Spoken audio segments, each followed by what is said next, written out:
So in the previous few videos, I have been using the concept of equivalent thermal resistance with an analogy of electrical resistances. So let's derive the values of thermal resistance for conduction, convection and radiation. Those three processes in heat transfer.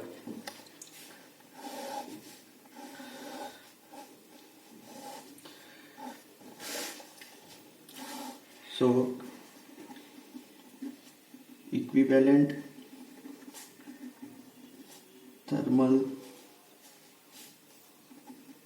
resistance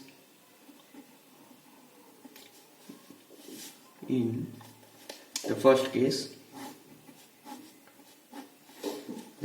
was conduction. I hope that's visible.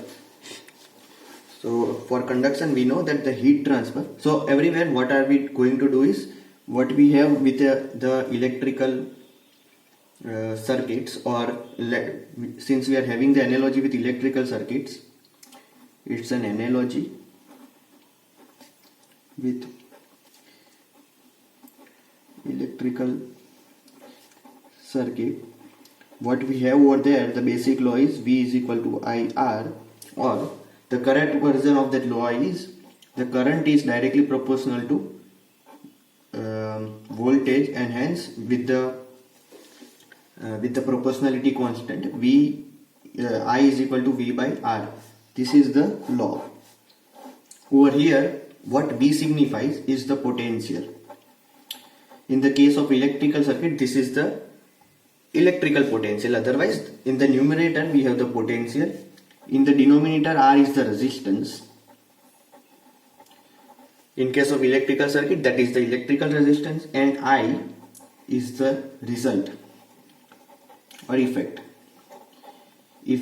of the resistance and potential combined, that is the overall effect.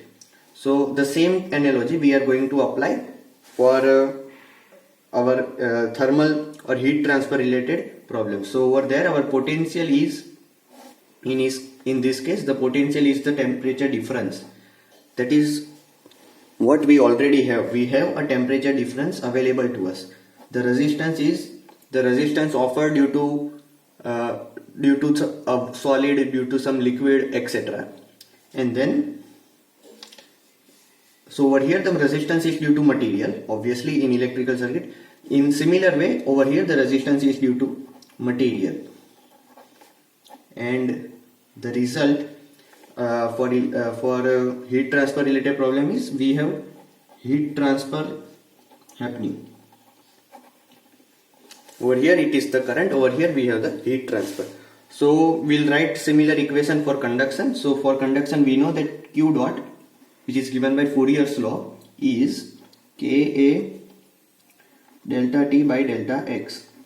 Hence if I want to change this equation in terms of this, the effect is Q dot, the potential in the numerator is delta T, and whatever remaining is the resistance. So I'll rearrange this term as the resistance.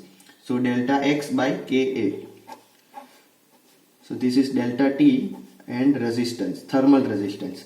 So my thermal resistance in case of conduction, this is how it is writing. Resistance thermal, and in case of conduction, is equal to delta X upon Ka. Now let's see the units. So the units would be, X has a units of meter, K has a units of watt per meter Kelvin, and area has the units of meter square. Hence the resistance, thermal resistance units are Kelvin per watt. Okay.